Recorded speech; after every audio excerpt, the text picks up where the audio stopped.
The morning Owen Callahan drove to the auction, he almost didn't go. He had told himself the night before that it wasn't worth the gas. That the listing was vague, that estate contents, miscellaneous tools, and personal effects meant exactly what it sounded like. Somebody's leftover junk spread across folding tables in a barn outside Millhaven. But his daughter Nora had packed him a thermos of coffee without being asked, had set it on the counter with the lid already tightened, and something about that small gesture made him feel like he was supposed to go. So he went. Owen was 51 years old. He had been a single father for 6 of those years, since Nora's mother left for Portland with a man who sold solar panels and a vague promise of a better life. Nora was 17 now. She woke up early on weekends without complaining. She made her own lunch on school days. She had her mother's eyes and her grandfather's stubbornness, and absolutely none of the softness that Owen sometimes missed in the quiet hours after she went to bed. He did not tell her often enough how proud she made him. That was a failing he carried around like a stone in his coat pocket. Always there, always heavier than he expected when he reached for it. He drove the old Silverado north on Route 9 with the windows cracked and the thermos wedged between his thigh and the door. The auction was held on a property that had belonged to a man named Gerald Fitch, who had died in February at 83, leaving behind a farmhouse, 4 outbuildings, and no living relatives closer than a pair of cousins in Ohio who had hired an estate company to liquidate everything. Owen had seen the listing on a regional auction board. He checked the way other men checked sports scores, out of habit, without expectation. He almost missed the lot. It was tucked behind a row of rusted garden equipment near the back of the second outbuilding, draped in a canvas tarp that had been there long enough to take on the shape of what was underneath. Owen almost walked past it. He was looking at a wall of hand tools when the corner of the tarp caught the morning light in a way that made him stop. He reached down and lifted the edge. It took him a moment to understand what he was looking at. The case was rectangular, roughly the size of a small suitcase, made of dark wood with brass hardware that had gone nearly black with age. He unlatched it carefully. Inside, nested in deteriorated velvet, was a violin. The finish was cracked in places, the varnish had clouded at the edges, and one of the pegs had been replaced at some point with a piece that didn't match. But the scroll, the carved curl at the top of the neck, stopped him entirely. He had seen that shape before. His father had shown him a photograph of one once in a book that smelled of mildew and sat on the shelf in the old man's workshop. His father had pointed to it and said, "That's what a real instrument looks like, Owen. Everything else is just wood." Owen set the case back down. He stood up and walked to the front table and asked what they expected the lot to bring. The man running the table, bored, early 20s, wearing an estate company polo, shrugged and said most of the instruments had been grouped together and were going as a lot, bore items. Starting bid was $40. Owen paid $65 for all of it. He drove home with the case on the passenger seat, which was where he put things he didn't want sliding around. He didn't tell Nora about it right away. He set the case on his workbench in the garage and went inside and ate dinner and helped to review for a history test and watched 20 minutes of a documentary about national parks before she went to bed. Then he went back out to the garage and sat with the violin under the single overhead light and looked at it for a long time. He was not an expert. He had spent 16 years doing Finnish carpentry and furniture restoration, which meant he understood wooden joinery and the way old things age differently than new things. He knew what hand-cut dovetails looked like versus machine-made ones. He knew what a hand-cut dovetails looked like versus machine-made ones. He knew how to read grain. The back of this instrument was 2 pieces of maple joined down the center, and the flame in the wood, the ripple pattern that showed up when the light moved across it, was something he had only seen in photographs. He took pictures with his phone and sent them to a man named Arthur Beam, who ran a violin repair shop in Connell, 40 minutes north. Arthur had helped him find a guitar once, years ago, and knew the difference between something old and something valuable. Arthur replied at 11:15 that night. The message said, "Where did you get this? Call me." Owen called him the next morning. Arthur listened without interrupting while Owen described the scroll, the varnish, the flame maple, the replaced peg, the label inside the fold that was partially legible and bore a date that might have been 1887 or 1897. The ink had spread. Arthur made a sound that was not quite a word. Then he said that Owen needed to bring it to him before he did anything else, and that he should not clean it, not tighten the strings, not let anyone else handle it. Owen drove it up on a Saturday while Nora was at her part-time job at the garden center. Arthur Bean was 67 and had repaired instruments for 4 decades. He had a workshop in the back of a converted Victorian that smelled of rosin and hide glue and old wood in a way that Owen found genuinely comforting. Arthur opened the case on his work table and did not speak for a long time. He used a small flashlight to look through the folds. He examined the scroll under magnification. He measured the body with a caliper. He turned it over and looked at the back seam and the varnish pattern, and set it down and looked at Owen. "I can't authenticate it," Arthur said. "I'm a repairman, not an appraiser. But I can tell you what I think." Owen said that was fine. Arthur said he thought it was old, very old. The construction was consistent with mid to late 19th century German workshop production. But several features, the scroll geometry, the varnish color in the shoulder areas, the interior blocking visible through the F-holes, were inconsistent with mass workshop production. He thought Owen should have it looked at by someone who could actually tell him what it was. Arthur gave him a name, a woman in Chicago named Helen Voss who did formal appraisals and had worked with major auction houses. Arthur said he would make a call on Owen's behalf if Owen wanted. Owen said yes. He drove home thinking about Gerald Fitch, who had lived alone in that farmhouse for probably 30 years and had a violin in his outbuilding under a tarp. He thought about what it meant to own something extraordinary and not know it, or to know it and not tell anyone, or to know it and simply decide that some things didn't need to be shared. The call from Helen Voss's office came on a Tuesday. Her assistant told Owen that Dr. Voss had reviewed the photographs Arthur had forwarded and would like to see the instrument in person. She had an opening in 3 weeks, or sooner if he was willing to make the drive on short notice. Owen said he could make the drive. He had not mentioned any of this to Nora yet. He told himself it was because he didn't want to get her hopes up over something that might turn out to be nothing. But honestly, he also just wanted to hold on to it for a little while. The possibility of it, the way it felt to be the only person who knew. He found out about the Whitmore benefit 2 weeks before his appointment with Helen Voss, through a flyer that came across the community board at the hardware store where he bought his finished supplies. The Whitmore Group was a regional real estate and development firm that held an annual charity fundraiser, a cultural evening, they called it, with a silent auction and live entertainment and a chamber ensemble. The event was held at their corporate building in downtown Harwick. This year's beneficiary was the County Children's Hospital. The flyer said local artists and craftspeople were invited to exhibit and offer items for the silent auction.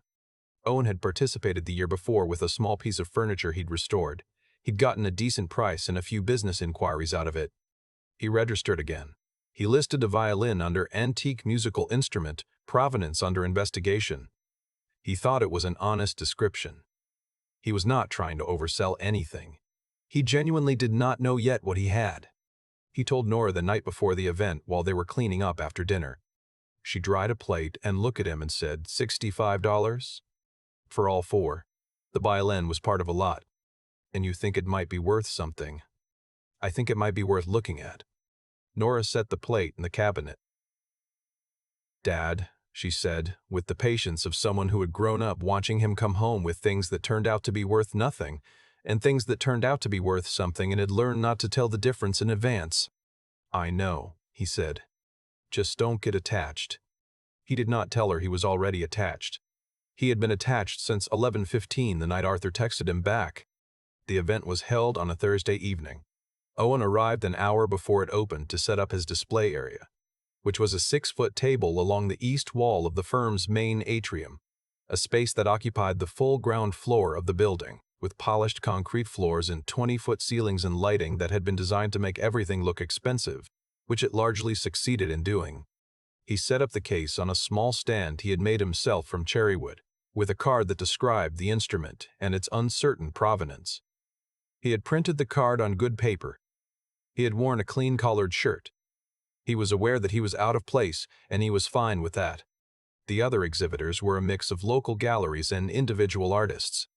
The chamber ensemble was setting up near the front windows. The catering staff was moving through the space with the quiet efficiency of people who had done this many times. Owen was looking at his display card and deciding whether the font was too small when he became aware of someone standing near his table. The woman was in her early 40s. She wore a charcoal blazer over a dark blouse and carried herself with the particular posture of someone who was accustomed to being the most important person in any room she entered.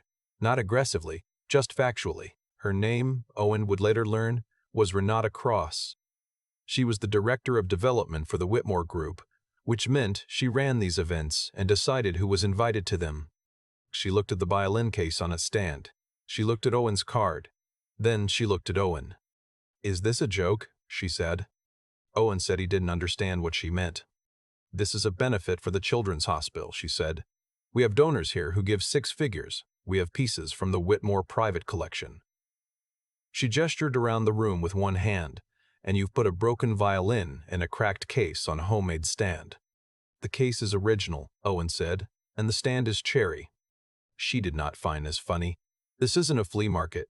The whole point is to create a certain atmosphere. Do you understand what I'm saying?" "I registered through the community exhibitor program," Owen said. "I was invited." "I'm sure you were." She looked at the card again. "Provenance under investigation. What does that mean exactly?" "It means I don't know exactly what it is yet." She turned to look at the space around his table as if she were calculating what it could hold instead. "I'm going to ask you to pack this up," she said.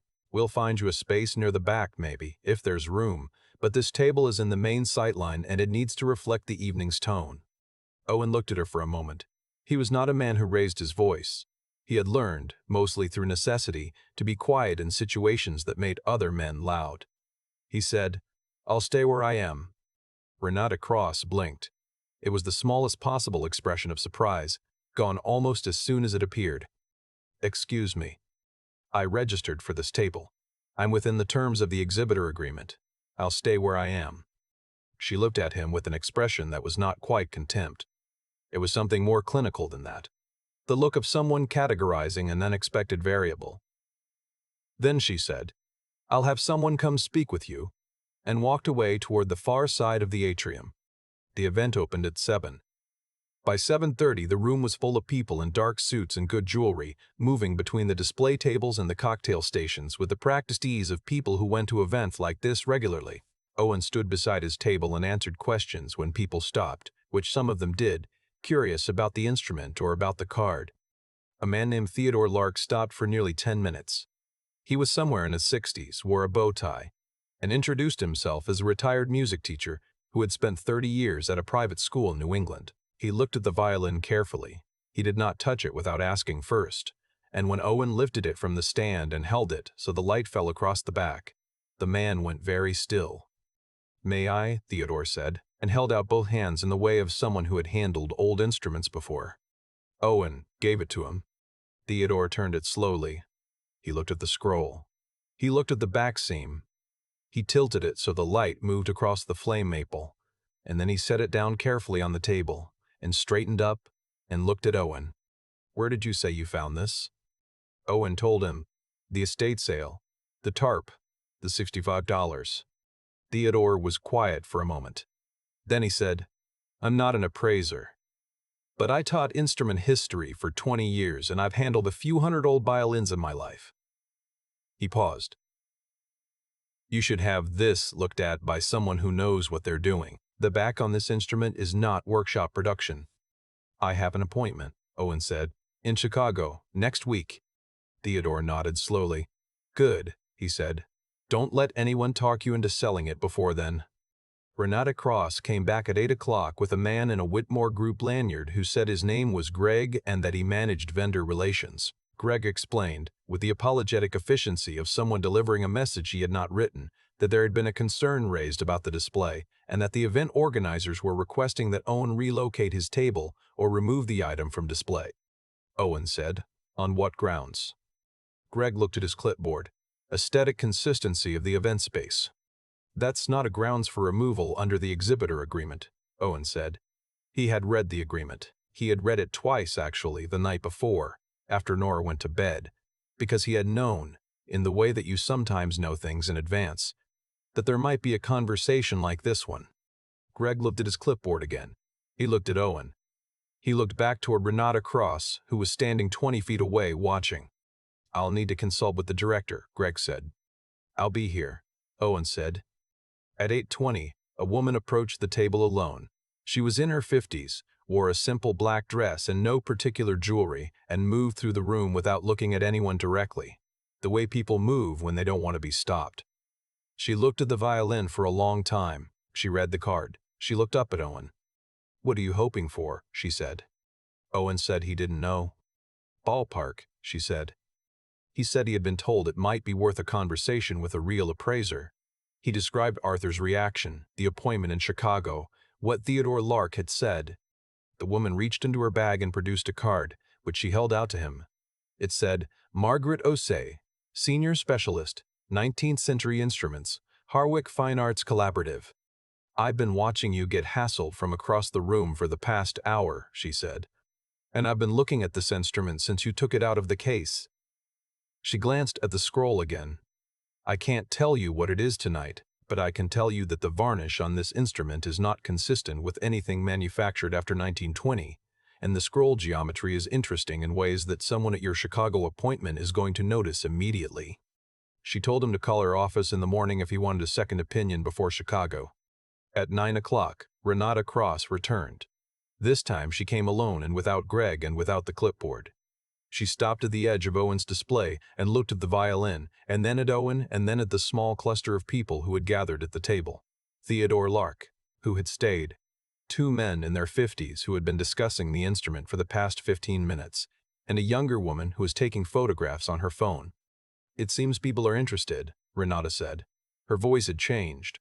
Not softer exactly, but more careful. "It seems so," Owen said. She looked at the card again. Her eyes moved to the violin. "The auction closes at 10, she said. "Has anyone placed a bid?" 3 bids, Owen said. "So far." She stood there for a moment. Something was moving through her expression that she was working to keep still. "And what did you say the reserve was?" "I didn't set one." She nodded once and left without saying anything else. The bidding closed at 10:15. The final bid on the violin was placed at 9:58 by a collector from Harwick, whose name Owen did not know, and who had asked more questions about the instrument than anyone else that evening. The final amount was $11,400. Owen stood in the parking garage afterward with the empty case in his hands and a check in his coat pocket and felt something move through him that he could not have named precisely. It was not exactly happiness. It was closer to the feeling of being believed. He drove home. Nora was asleep, or she appeared to be asleep. But when he came through the kitchen, she was sitting at the table in the dark in her sweatshirt with a mug of tea that had gone cold, and he knew she had been waiting. He told her. She looked at him for a long time. Then she said, "Dad, that's more than a semester of community college." "I know." "For a violin you found under a tarp." "For $65 a violin that I found under a tarp." She wrapped both hands around the cold mug. "What happened with the woman? The one who was hassling you?" He set the empty case on the counter. He thought about Renata Cross, standing at the edge of his table at 9 o'clock, watching people cluster around an instrument she had tried to remove from the room. He thought about the careful blankness that had replaced the certainty in her expression. "She came back," he said. Nora waited. She asked about the bids. And Owen looked at the case for a moment. She didn't say much else. He went to bed thinking about Gerald Fitch again. The man who had owned the violin and said nothing and left it under a canvas tarp in an outbuilding for reasons that would never be explained. He thought about what it meant to carry something valuable without broadcasting it. He thought about the way Theodore Lark had gone still when the light moved across the back of the instrument, and the way Margaret Osei had watched from across the room for an hour before she said anything. He thought about his daughter sitting alone in the dark kitchen, waiting. He had the appointment with Helen Voss in Chicago the following Tuesday. He drove down on Monday evening and stayed in a motel near the expressway and ate at a diner and slept reasonably well. He arrived at Helen Voss's office on the 2nd floor of a building in the River North neighborhood at 9 in the morning with the original case and a folder of photographs and Arthur Beam's notes. Helen Voss was in her early 60s and received him in a bright, ordered workroom that smelled of the same things as Arthur's shop: rosin and old wood and something else, something chemical and precise. She opened the case and lifted the instrument and did not speak for 11 minutes. Owen timed it without meaning to. She worked with the focused, unhurried attention of someone for whom looking was itself a form of language. When she spoke, she asked about the estate, the date, the other items in the lot. She asked whether he had any documentation from the Fitch family, which he didn't. She asked about the partially legible label and examined it for a long time under magnification and made notes. At the end of the appointment, she said that she would need to complete a formal analysis before she could provide a written appraisal. But she said, and she said it in the careful way of someone who chose their words exactly, that she had seen instruments with these characteristics before, that the construction, the varnish, the wood selection, and the scroll were consistent with the specific workshop tradition from the Mittenwald region of Bavaria in the 1880s and 1890s, and that instruments from this tradition, in this condition, with characteristics of this quality, had sold at major auction in ranges that began around $400,000 and extended significantly beyond that, depending on what full authentication revealed. Owen sat with that for a moment. Helen Voss set the instrument down. She said, "I want to be clear. I am not telling you what this is. I'm telling you what it could be. Full authentication is a process, and it takes time, and there is no guarantee of outcome." Owen said he understood. He drove home the next morning. He stopped at a coffee place outside the city and sat in the parking lot with the engine running and called Nora. She answered on the second ring. He told her what Helen Voss had said. He used Helen's exact language. What it could be, not what it is. He told her about the range. He heard silence on the other end that lasted long enough that he checked the phone to make sure the call hadn't dropped. "Nora," he said. "I'm here." Her voice was different than usual. "Dad, we need to call a lawyer." "I know." "Before you do anything else." "I know." "Promise me." "I promise," he said. He sat there for another minute after he hung up, watching the traffic on the highway. He thought about the morning he had almost not gone. The thermos on the counter with the lid already tightened. The tarp in the outbuilding catching the light in a particular way. $65.